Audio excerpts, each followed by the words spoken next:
WVTC Radio Detroit. You can find us on Facebook, YouTube, X, and our website, www.wvtcdetroit.com, or download our WVTC app from the Play Store for Android users and the App Store for iPhone users.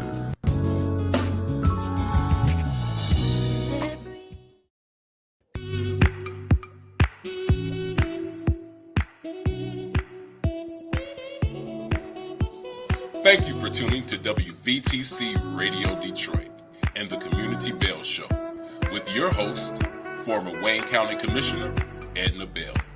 Stay tuned for insightful information Detroiters will find valuable. Text a friend and tell them to watch with you for news you can use. And now, your host, Edna Bell.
Everyone, thank you so much for joining us. It's Monday at 4 o'clock, so it must be the Community Bell Show. We are so glad to have you with us this afternoon. I've got some special guests that I will introduce to you in just a moment. But before we do that, a couple of things we want to do. The first thing is to send my condolences to the family of Duke Fakir, the last member of the Four Tops who has just passed away. Duke was 88 years old, has lived in Detroit all his life, was a deacon at Oak Grove Church up on Pembroke and Churillon, and has been a contributing member to this community for a long, long time. So our prayers go out to Duke, his lovely wife. I've known for a number of years, and to that entire family, we send our condolences to you. The Honorable Duke Fakir, the last member of the wonderful Four Tops. And we all in this city know the Four Tops, and probably across the world know who the Four Tops are. They've been a contributing member to this community for a long, long time, and we send our condolences to their family.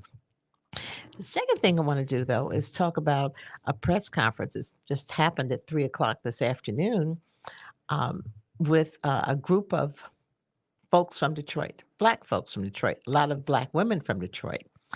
Um, they're holding the press conference to express their displeasure with the format for a debate between the senatorial candidates, Hill Harper and Alyssa Slotkin.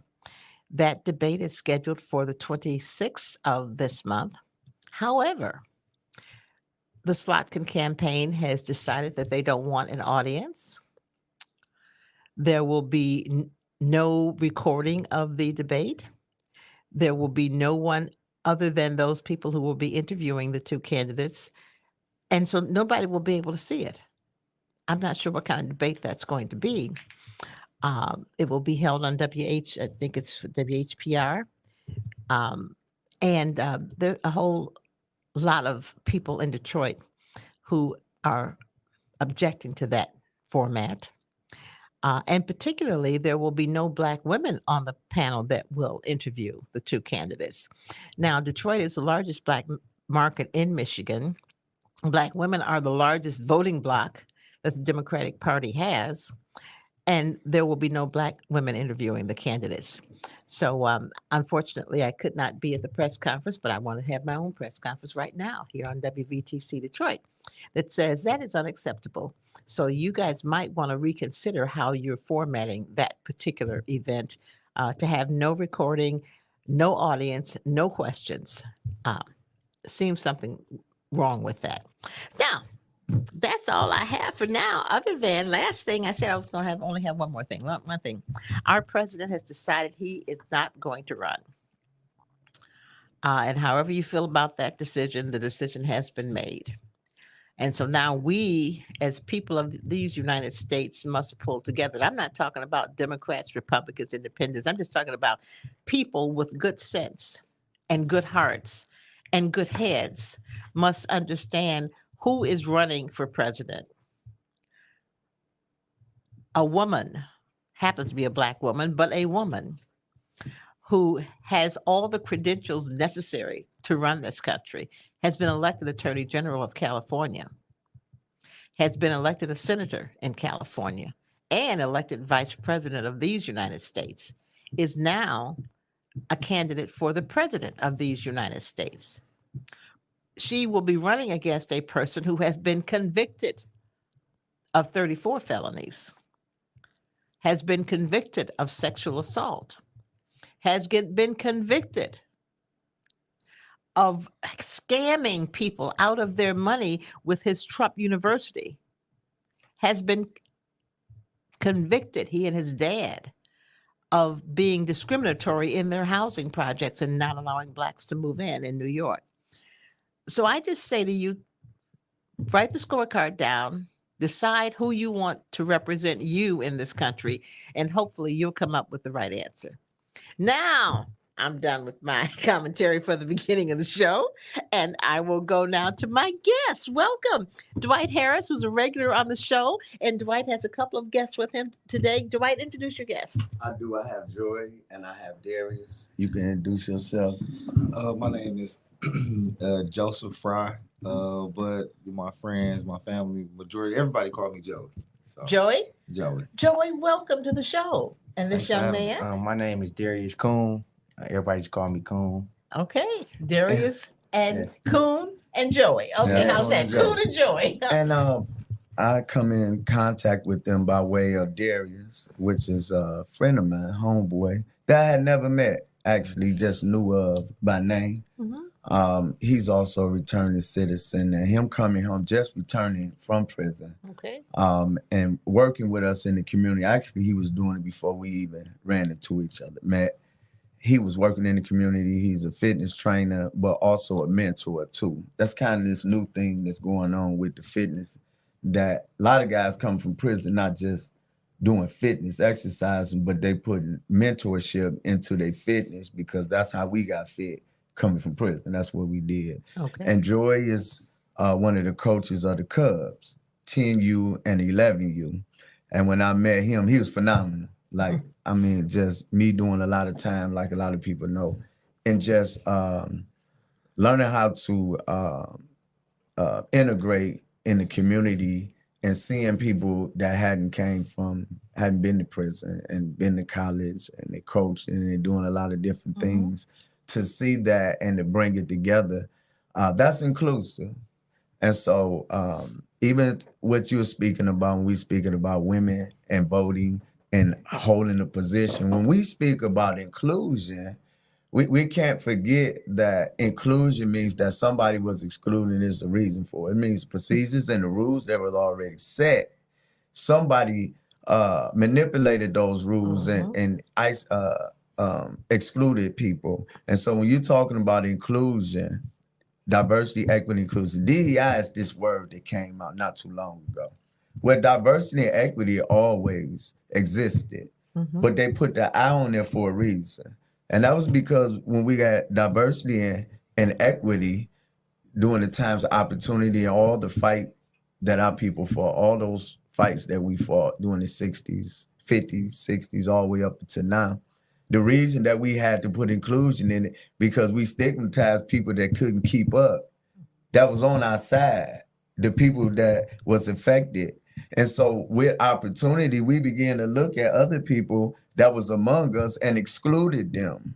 We excluded them by policies and procedures that we made where they couldn't climb like the next person could with the opportunity. Everybody mentally wasn't able to overcome certain barriers to be able to educate themselves to have that opportunity. And so when you look at now, we see that women is leading. They're leading. And I talk to men about it all the time, but it's no time for us to go against it, to stand against it, and to challenge the fact that somebody of another gender is doing something that need to be done that people feel that they should be doing. And when you're talking about inclusion, you can't think that way. These times are different. Those thoughts are old.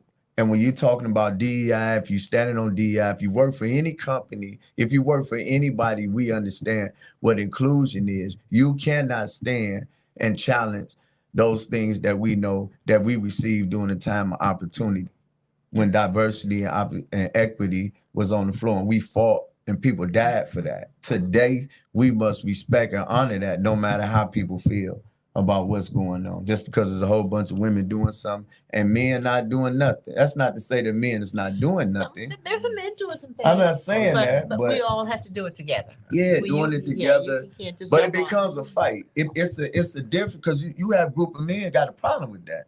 Yeah. I came from prison. I know the difference because I'm trying to fit in with the groups. So I hear these things from relationship, politics, and everything else. So I think different because I come from a whole different set. I come from a cell block where our rules were different. There was no women in there, and the way so when I look at integrating and applying myself and being productive in society, I hear the difference in the ideologies of men, politics, and how we do the things that we do. Okay. You know. It's going to be so important that we get everybody on the same page. Yes. And you don't have to be on the same page on the same day all the time, but Yes. on the same page when we get ready to vote is what we need to have people do. Yes. Joey, tell me how you feel about a woman president. A woman president. Mhm. It's different, but at the same time, we're just not used to it. But like, kind of piggyback off what he said when it comes to women leading. I think about marriage. I think about even us as coaching. We still have to teach kids, how to respect women and understand. Like, just because I'm your coach, and then it's an organization, so you got the cheerleaders, you got over there as well, and you got teen moms, and it's like we got our own ecosystem that we live in. And I think when it comes to a female president, it's just like, it's okay to let that person lead. I'm not against it. Okay. I'm not against it. Okay. Okay. Cool. Well, I feel personally, women been leading. I mean, Okay, they, I like that. women. I mean, I respect it. I cherish it because a lot of women take care of your household. Like you got a wife, they do the cleaning, they cook, they make sure the house is together. Mhm. So when a woman leave the house, it breaks the house up. They the ones take care of the kids, make sure the kids get ready for school, and do all those things. So in so many words, they leading from behind the scenes. Okay. So Mhm. for a woman becoming a president, it's just letting the world know what women been doing for generations. All right, I like that. You know, and I asked that question because I think that there are going to be questions from particularly some young men about voting for a woman for president. And the answers that you young men gave make sense to me. Yes. Yeah. Do you think you can convince your cohorts that it makes sense to do it? So And what do we I don't need to see- do to do that? I mean, sometimes you need to see a woman in their shoes. Like a woman don't have to be tough or running the streets or like what the so-called men call themselves to be respected. Okay. Like a woman is respecting her own what's the word diameter or Mhm. you know what I'm saying. So I don't have a problem with a woman leading this world, this United States. I don't have a problem with her being the president. I don't have a problem with following the lead of a Okay. woman. a You know black what I'm saying? woman, a black woman at that, because Yeah. it makes me think of when you bring up like stats and statistics on the whole black household, the dynamic. Okay, well, let's say if the man out there, mama been mama and daddy for years Absolutely. anyway, Mhm. so it shouldn't be much of a problem. Right, absolutely. And I mean, Kamala has shown that she can sit in there and take it. She's been tough, alongside Biden. Because think about it. I mean, in this situation, going into it, even with Biden, he started off shaky anyways to me. So with her being there, she can bring it on, reel it in, and I think get some of the policies that we want to get in there and get it done.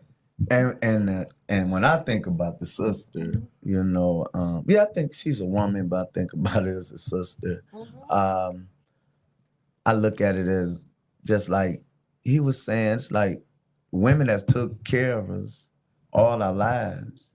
And when I think about all the things I've been through and my story and my struggle, if it wasn't for her, I wouldn't have made it where I'm at. And the word ma to me, ma, M-A, it's a maternal, it comes from the word maternal. And any man, I think a man, when you see that a woman is finna take the lead, why would you want to get in front of her, knowing what she's done for us, all of history, all that I've read, all that I know, all the days that I've lived in my life, that she has took care of me. And every man that I know, it was her that did it. I'm not excluding the man, but when it come time for her to take the lead, knowing that we can't, why wouldn't you vote for her when she took care of us all our life? And so that's a self issue. That's something that people have to deal with within themselves. Okay. Like, who are you? What are you? Do you know who you are? If you know who you are, you're gonna vote who you are. You're not gonna vote contrary to who you are based on a feeling. Emotions don't rule. It shouldn't rule when you're talking about the truth and something that'll affect you personally, affect your children. Why would you vote contrary to who you are and what you look like? I appreciate that. Thank you. I appreciate those responses. But let me change the subject a little bit because one of the reasons I wanted to have Dwight and you guys on today is because of what's gone on in the last couple of weeks.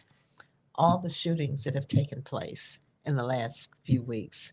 Um, there's something we need to do, and I don't know what it is. That I have to tell you, but I know there's something that's missing, something that we need to do to help the people who are doing it, because that's where we need to concentrate Yes. on these young men who are doing it. Why are they doing it, and how can we help them not do it Right. anymore? And so I was having a conversation. Mhm. We were talking.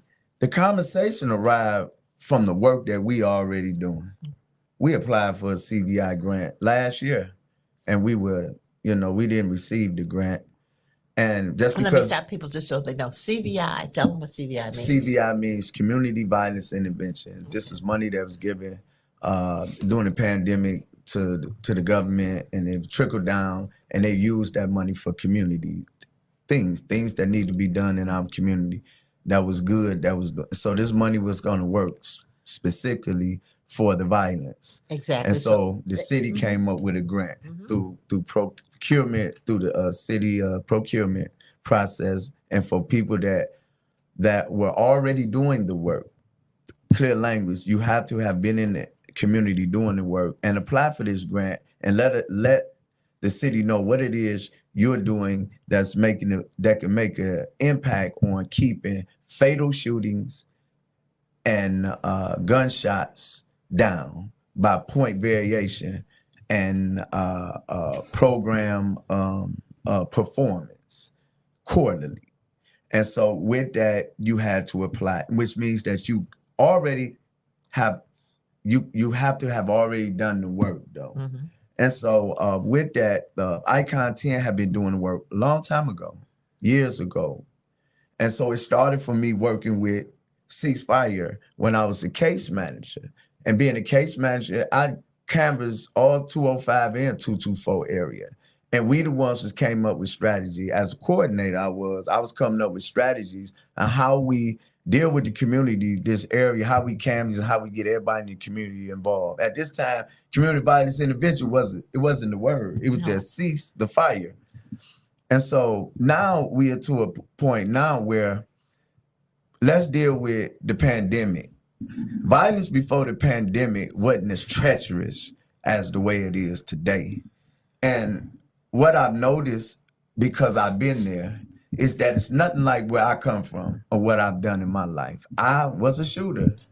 I was convicted of shooting. So I can say that out of my mouth. Well, a lot of people can't say that. They're afraid that I was a shooter. Well, I can say that. And I had the mindset just as bad as them through 3 or 4 different precinct areas on the west side. And sometimes we'll go on the east side. But when I look at this, and the mind says that they are robots now. Well, you mentioned that. And we had this conversation a few days ago that Yeah. it was something that I never would have thought about. Yeah. You said to me that some of these young people received lots of money during the pandemic Yeah. and got hooked on drugs Yeah. during that period of time. Yeah.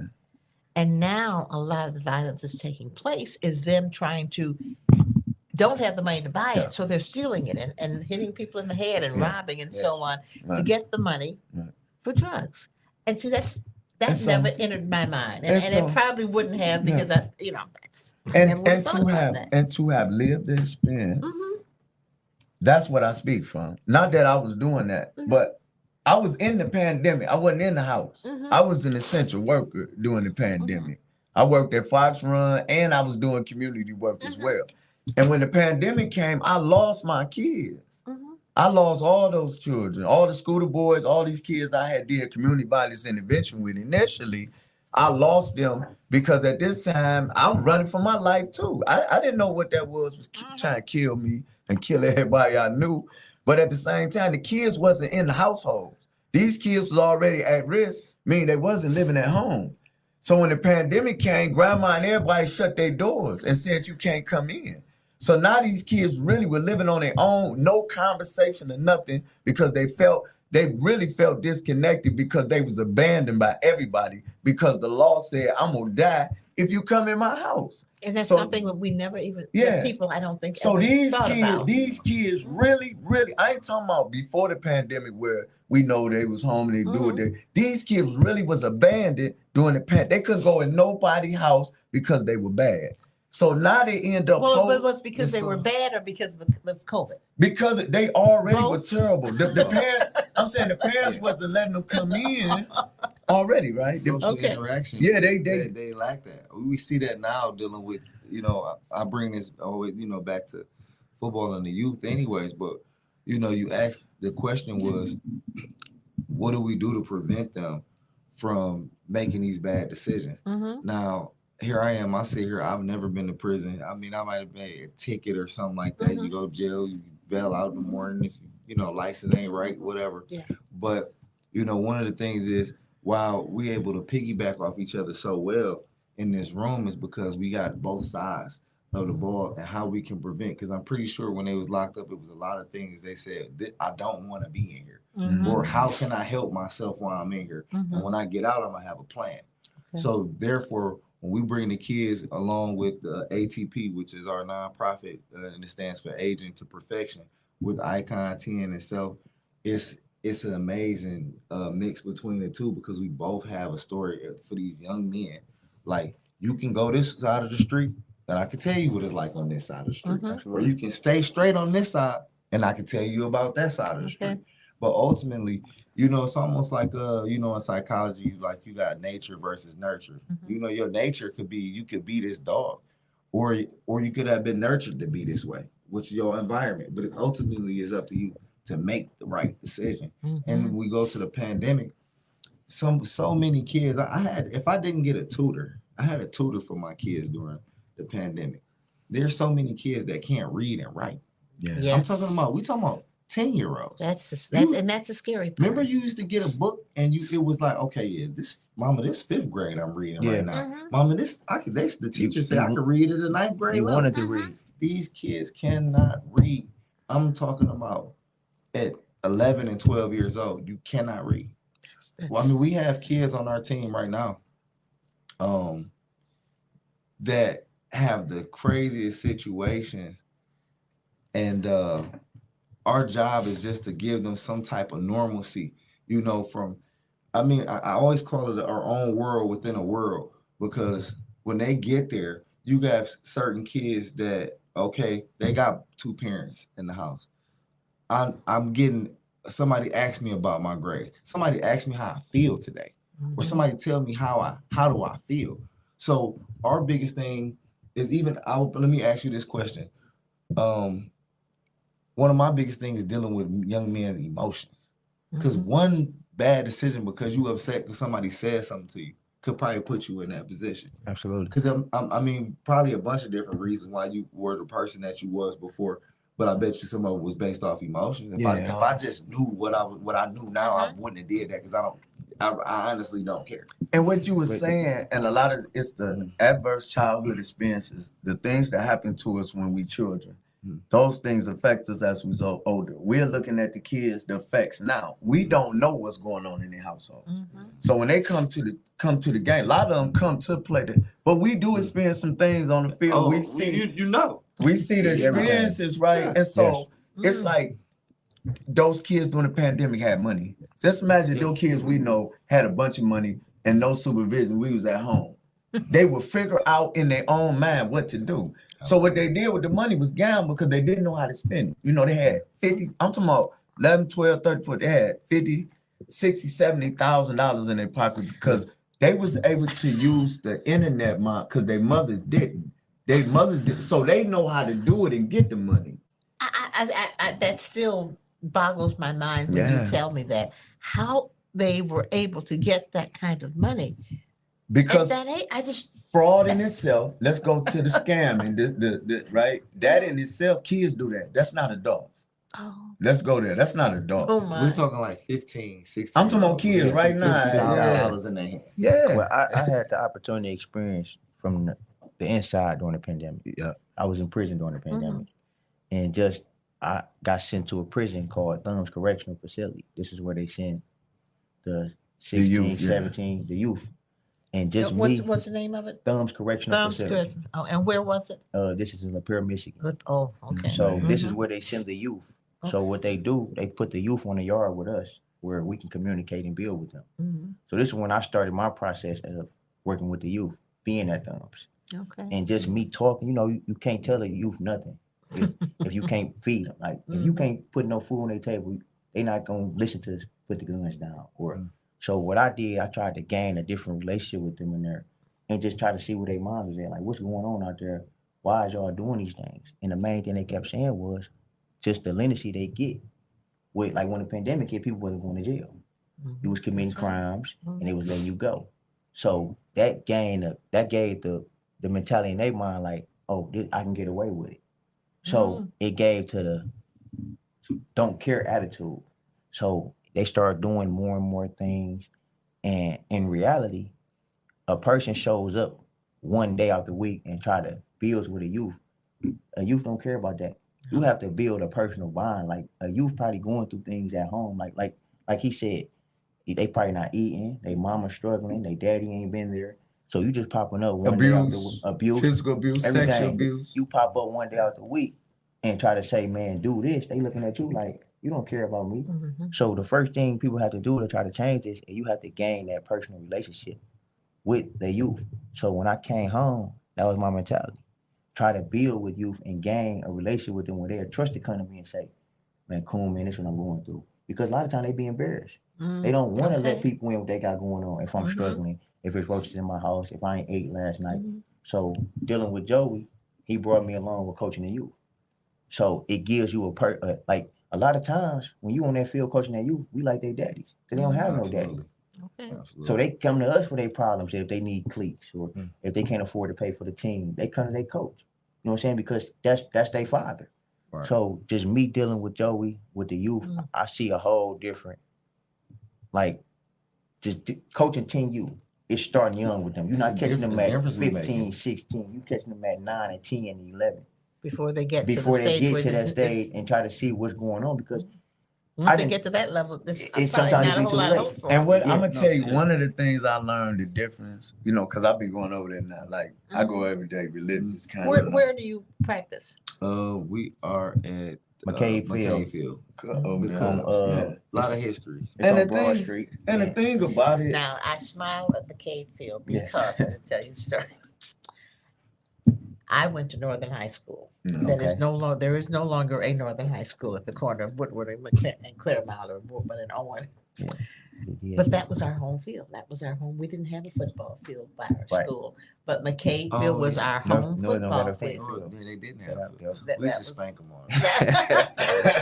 That was our home football Yeah. field, and which of course is a pretty good distance from where we were, but you Yeah. know it was still that was McCabe Field was our home football. I'm sure team. Okay.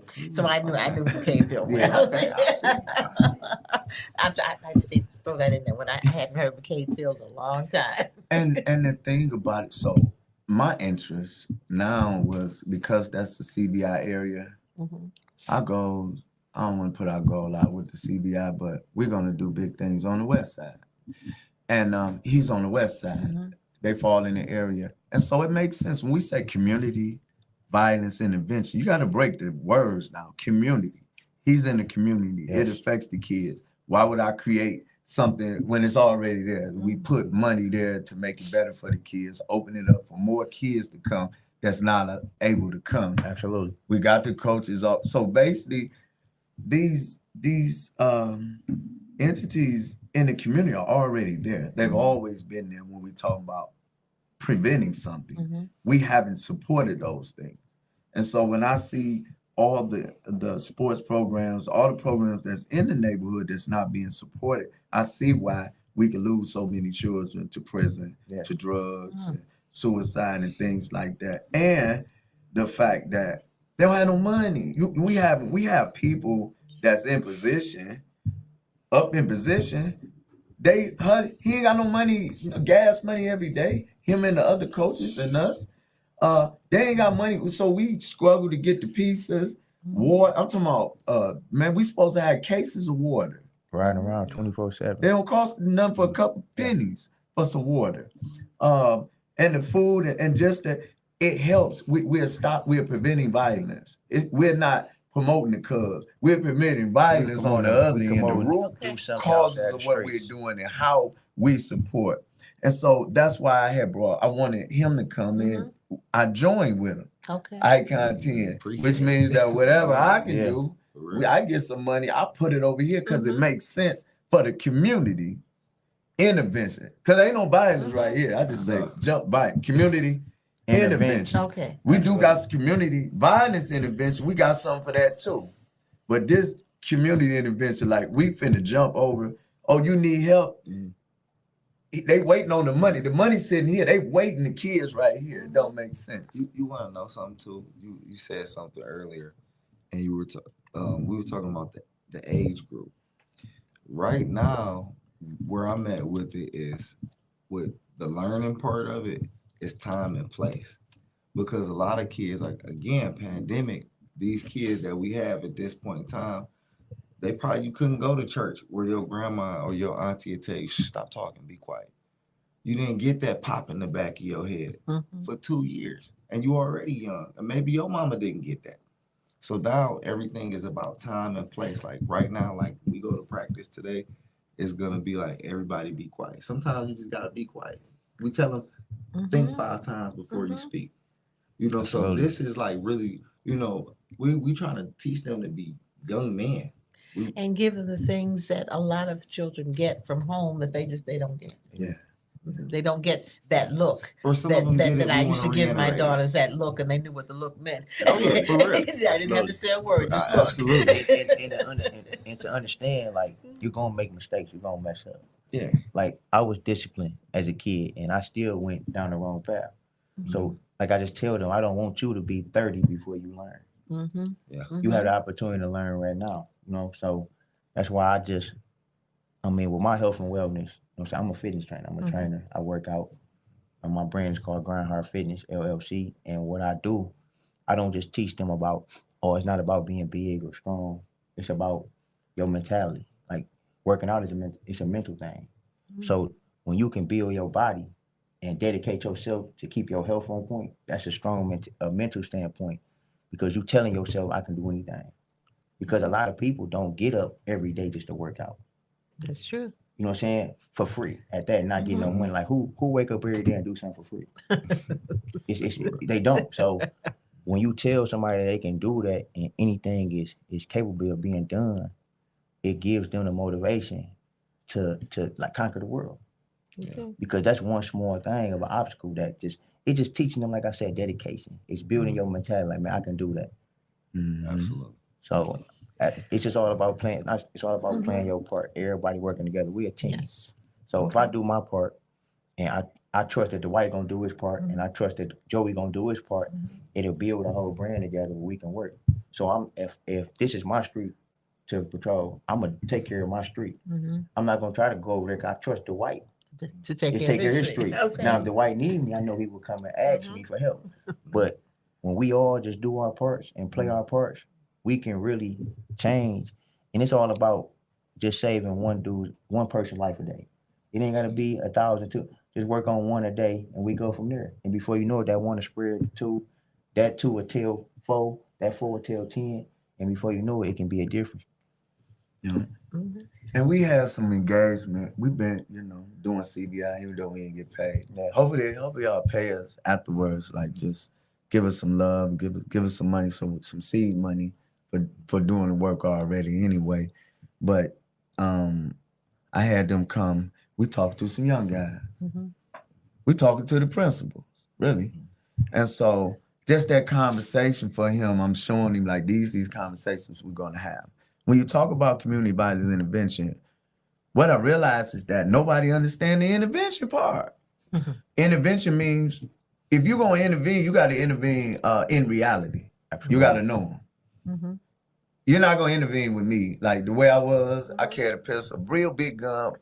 Hood over my head. big gun. I did. I'm known for that. I had a real big gun. Like, you're not finna talk to me about intervention. I'm not trying to. You're not trying to hear Not that. right now. Not right now. You got to get my attention. Okay. Absolutely. That don't get my attention. Hey, brother, let's talk. Nah, you got to meet me where I'm at, bro. I'm in the den. I'm over here. I'm on the block. I'm in the trenches. I'm at the store. I'm hanging. Meet me there. Relate to you. Relate. Come see me. Oh, you get me. Or catch me in jail. You could have really got me in. That was the mindset. That was Right. There was no getting away I'm with just it. saying. that was the mindset. That's what it got That me was the though. mindset. But when they throw me down and chain me up, hog tied me for a long time, and they you did it listen. over They and over force you to again. listen. Right? I'm saying the reality of that's what's gonna happen. Like, I went through it. I done been Shanghai, fight the police and everything. I still ain't won. I'm 56. I went through it. I mean, I can tell the true story. Like, I really bucked it, bro. I bucked it out here. I bucked it in the county. I probably was moved the most times in the county jail in the record. From real talk. If they look at the record back there, I was moved probably about 30 times in the county. Move, fight, group, fight. Went to prison. 23 different prisons in 25 years. See, I don't even tell that. back. Yeah. Say, thank God you finally got it right. I came home. Oh, thank God. I'm Got it right. I you finally got it figured right. it out. This is not the way. This There is must not be the way. another way. But I one of the reasons I'm so these kids, because that was me. I was gone. I remember when I was gone. I remember I can remember like yesterday because I talked to my friends still there. Okay. All them in prison. Don't understand why I'm doing the right thing. Why you ain't slinging that pistol, bro? Why you ain't selling the why you right? But what you doing is not a story. See, when people call home from prison, Yeah. they want to hear you say, "Oh, I just made 20,000 Yeah. or I just did a video with this Yeah. rapper." What we doing is not Yeah. Not sexy, it's not not a story to exciting. talk Yeah, about. that's Like right. everybody not gonna circle up on the yard to hear No. Coon out there working with the youth or Dwight out there doing right. That's not a story to talk about on the yard. Yeah. So this is why when I came home, I didn't even accept phone calls because it's not, for one, I'm on parole, Mhm.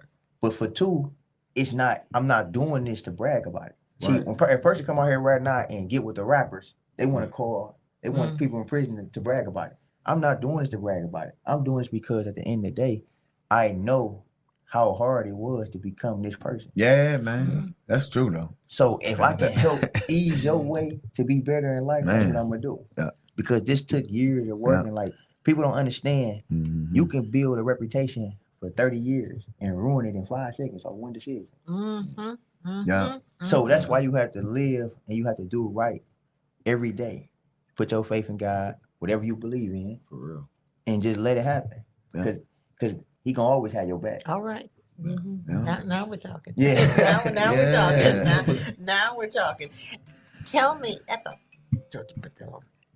tell me, of all these kids that are shooting and doing these things right now, what do we need to do? How can we get to them? Here you go. Let me give you this scenario.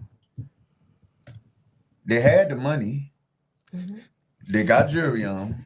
I'm being real, right? Go ahead. Go ahead. It's Go gonna be ahead. like that, right? Go ahead. I don't know no other way. Right. So they still think they cut like that, Mhm. and they're still out the store. They'll kill you too. They'll rob you. Oh, I jump through your mama's house, steal your car. Your So what are cousin. you saying? They're menacing. So I was menacing. Me. I used to be menacing. It's in the paperwork. Leonard Thomas, I was menacing, right? So I know the difference between menacing. That right there, what they doing, that's not menace. That's something else. They don't have a cartoon to depict what they do. Dennis the Menace, they don't got nothing on Dennis the Menace. And the stuff he did. So what do we do? It's drugs. Really? Okay, so I wasn't on drugs. I was off the chain. Okay, you were just crazy just because. It's crazy. Okay. Okay. Okay, I'm looking at them though, right? Right. I'm looking at them every day, right? They on I'm looking drugs. every day. When they get up, they ain't getting nothing to eat. You're supposed to get something to eat. That's what my grandmother, you know, when I as a baby, you know, he gave me a bottle, and as I got older, then I started eating in the morning. They go get perked. Something changed where their direction is get the pill. Really? Let me tell you what I learned about the pill, though. Let me tell you what I learned about the pill. They need the pills. Really? So do we get what do we do? Listen. Get 'em up. Did you hear me? Right. Did you hear me? I heard They you. need it. They What can we replace the pill with? hit them upside the head. No, but no, I'm saying you can't. No, I'm saying, but here we go. You ready? Okay. What do you do with an addict when he's in So his- we need to find some recovery programs Okay. for them. all day? Absolutely. Because how you going?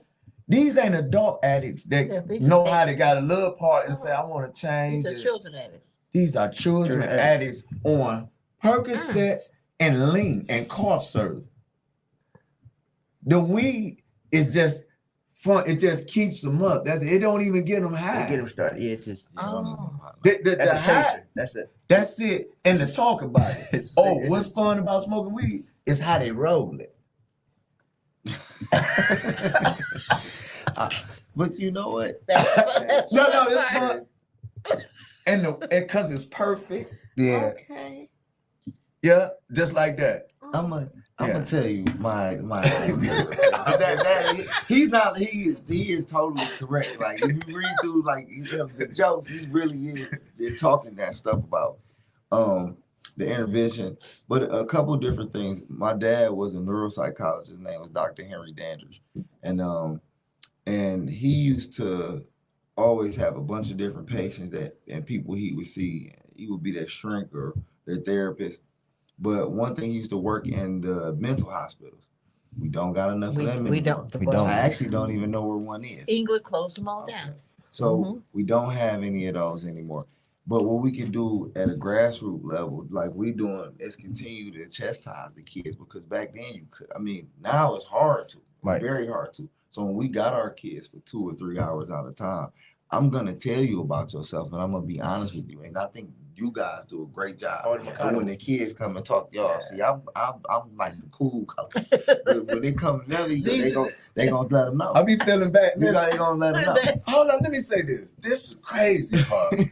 I'm so, bro, we took the stuff we done been through, bro. Mhm. And when I seen this kid get disciplined, and I know they off the chain, I felt sorry. The other day, the mom was upside his head. I was feeling, I wanted to say, don't do that. But guess what? I know if she don't do that, what he'll do in the next 10 years. I'm Okay. looking at him. Absolutely. Okay. As bad as I wanted to say, don't knock him down like that. I'm talking about she was owning. I was all in his face. It's gonna be all right, young duck. Come here, But you man. need to be on him, huh?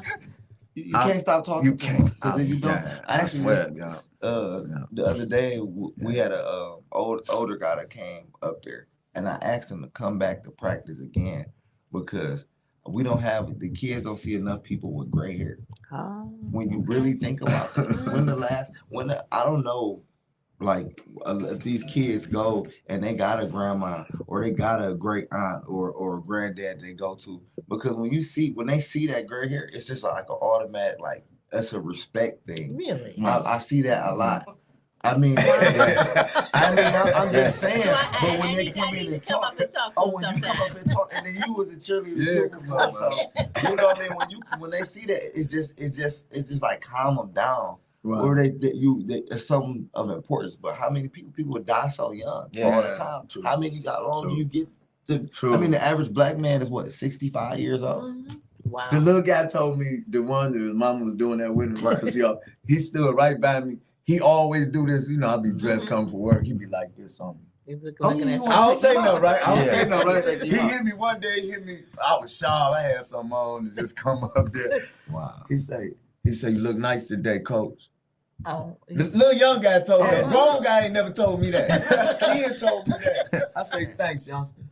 Wow. The one, Yeah, that was crazy. But we coaching them up But like be- that. It's okay for Yeah. you to go talk to Yeah. them and say It's good a- job. it's a Yeah. compliment. That's right. That don't make absolutely. you seem weird or what That's they what what they you call supposed it It's- de-sucking. it's okay. Yeah. That's what they call it for you.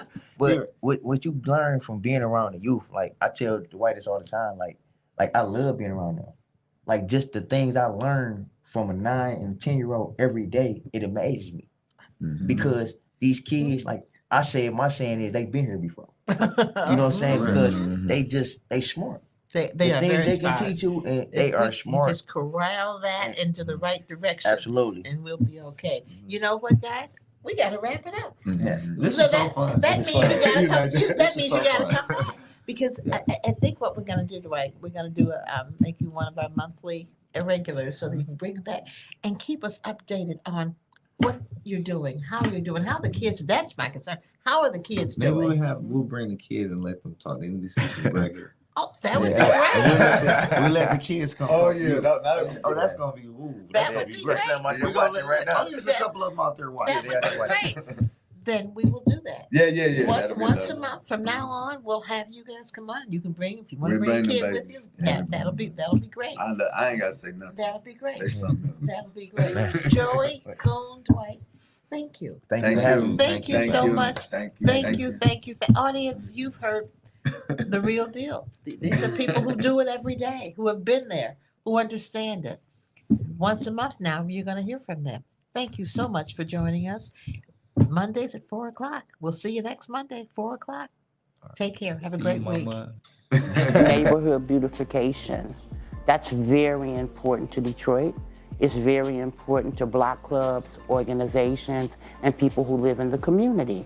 We got started with 2 lots and a vision of a treehouse center. Because if we can take these blighted lots, Detroit give us grants to be able to do something with them that the community wants, it's a plus because we're bringing our neighborhoods back to where we want them to be, where they should be. All because I live in Detroit.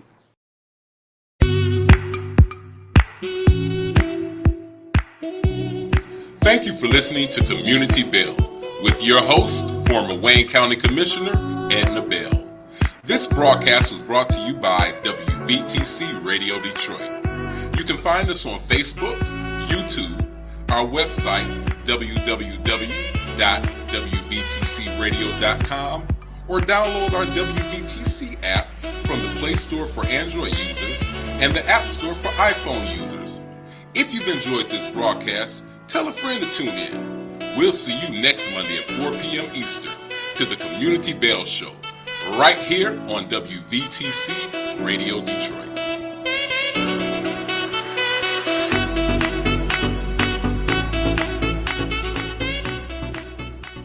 The views and opinions expressed on the previous broadcast are those of the authors and do not necessarily reflect the official policy or position of WVTC Radio Detroit, its advertisers, or affiliates. You're listening to WVTC Gospel Radio Detroit, and we're flowing in the Spirit.